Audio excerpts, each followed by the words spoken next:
Welcome back दोस्तों। हम लोग वापस आए अपने एक और वीडियो के साथ। इस वीडियो में हम लोग देखने वाले हैं IGNOU MCS 035 accountancy and financial management के प्रीवियस ईयर के कुछ क्वेश्चंस के इम्पोर्टेंट नोट्स जो पिछले ईयर्स पे पूछे गए हैं। तो चलिए शुरू करते हैं।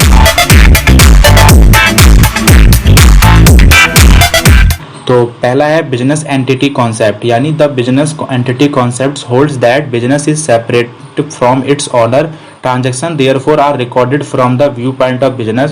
The owners being considered separate from business, they are treated are creditors to the extent of their capital. यानी बिजनेस एंटिटी कॉन्सेप्ट क्या होता है? व्यापार इकाई अवधारणा इसका मीन्स होता है। यानी इसके अंदर हम बिजनेस और ऑनर्स दोनों के रिलेशनशिप को एक्सप्लेन करते हैं, समझते हैं कि जो ऑनर होता है वो एक बिजनेस के अंदर एक पर्सन की तरह ट्रीट किया जाता है, ना कि बिजनेस के साथ मिक्सअप करके उसे सेपरेट करके रखा जाता है। ठीक है।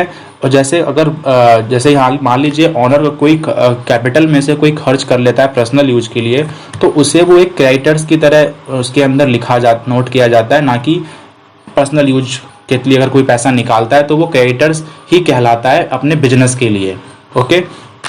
नेक्स्ट है continuity concept. The going concern concept holds that a business shall continue for an indefinite period and there is no intention to close the business or reduce the size significantly. Continuity concept को the going concern concept भी कहा जाता है। ये क्या होता है? एक ईयर एंड में जब किसी भी फर्म का हम फाइनल अकाउंट बनता है तो वहाँ पर हम ये जानना चाहते हैं कि हमारी जो फर्म है जो ये अब की क्लोज होगी या इसको आगे बढ़ाना है या कंटिन्यू रहेगी। और कंटिन्यू रहेगी तो वहाँ पर हम कंटिन्यूटी कॉन्सेप्ट का यूज करते हैं। Next point, the various evaluation criteria used for evaluating capital projects, यानी कैपिटल प्रोजेक्ट्स जो हैं उसमें इवैल्यूएशन लाने के लिए कुछ क्राइटेरिया हैं, उसको पढ़ना है। तो फर्स्ट है ग्रोथ।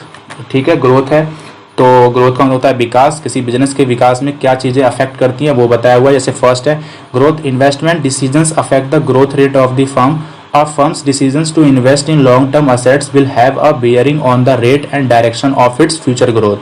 यानी कह रहा है जब हम इन्वेस्टमेंट का जो डिसीजन टैग होता है किसी कंपनी में तो वो ग्रोथ रेट पर अफेक्ट करता है, कंपनी की ग्रोथ रेट जो होती है उस पर अफेक्ट करता है। क्योंकि अगर हम किसी लॉन्ग टर्म असेट्स पर इन्वेस्ट करते हैं तो वो हमें जो है वो फ्यूचर में जो है उस डायरेक्शन में हमें वो अफेक्ट कर सकता है। That means long term assets जो होती हैं वो हमें मान लीजिए हमने कोई लॉन्ग टर्म असेट्स खरीद लिया और वो अभी मान लीजिए हमने कोई भी असेट्स माने होता है संपत्ति, हमने कुछ भी हमारे पास संपत्ति हमने मान लीजिए इन्वेस्ट कर दिया किसी प्रॉपर्टी में। अब हो सकता है कि कोई मशीन, सपोज एक मशीनरी का एग्जांपल ले लेते हैं। मान लीजिए हमने मशीनरी अभी खरीदा है, वो 15,000 कॉस्ट है और ये ज़रूरी नहीं है कि अगर हम उसे 5 साल बाद बेचेंगे तो वो हमारा उतने ही रुपए का बिकेगा या उससे ज़्यादा हमको प्रॉफिट मिलेगा। उसके में खरीदने की जो पैसा था उसमें गिरावट आएगी।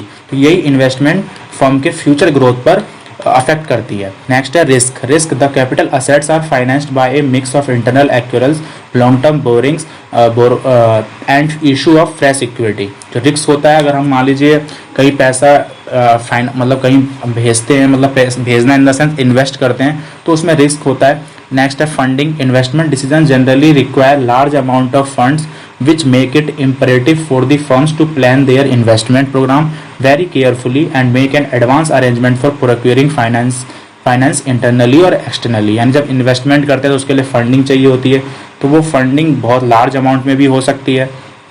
तो ये उसके बारे में। अगला fourth, irreversibility. Most of the capital investments are irreversible और reversible at very significant cost. इसका मतलब क्या है? मतलब जो रिवर्स ना आ सके। मान लीजिए मैंने अगर 10 रुपये कहीं इन्वेस्ट किए तो मुझे वो 10 रुपये ना आए, उसे कहा जाता है। ठीक है। नेक्स्ट है complexity. Investment decisions are among the firms most difficult decisions. The reasons for the complexity of this decisions are that they involve estimating the future cash flows of an investment.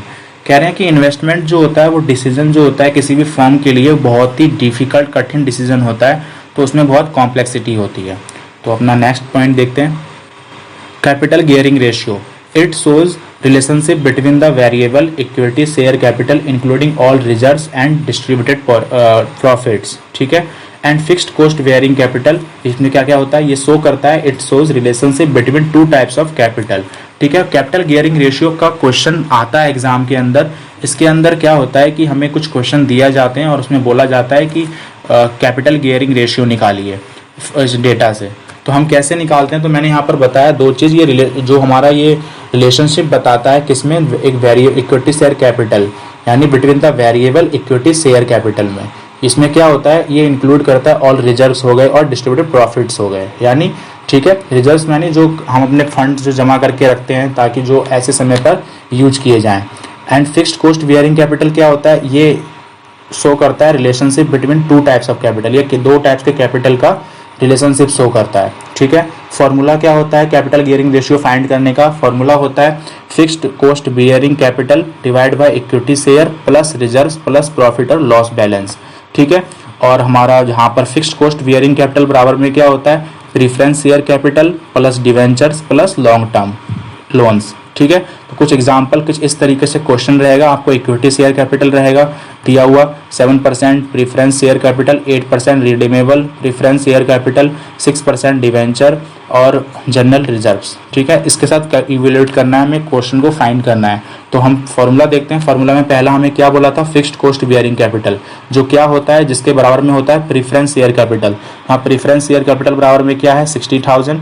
ठीक है, फिर debentures, debentures हमारे पास यहाँ पर नहीं है, हमारे पास क्या है प्रीफरेंस शेयर कैपिटल है, तो 40,000 वो प्लस होगा, प्लस में 1 लाख हमारे पास डिवेंचर्स हैं तो वो प्लस होगा। ठीक है, डिवाइड बाय क्या बोला था इक्विटी शेयर्स, इक्विटी शेयर्स हमारे पास 1 लाख रुपीज़ है तो वो होगा, प्लस रिजर्व्स, रिजर्व्स हमारे पास जनरल रिजर्व नाम से 50,000 है वो प्लस होगा। बाकी प्रॉफिट और लॉस बैलेंस हमारे पास नहीं है तो हम उसे इग्नोर कर देंगे और इसे सॉल्व करेंगे तो हमारा रिजल्ट आएगा 4/3 या 4:3। तो इस तरीके से इस टाइप के क्वेश्चन सॉल्व होंगे। उम्मीद करता हूँ आपको ये वीडियो अच्छा लगा होगा। मिलेंगे अपने नेक्स्ट वीडियो में कुछ और नोट्स के साथ और पॉइंट्स के साथ। जब तक के लिए थैंक यू सो मच।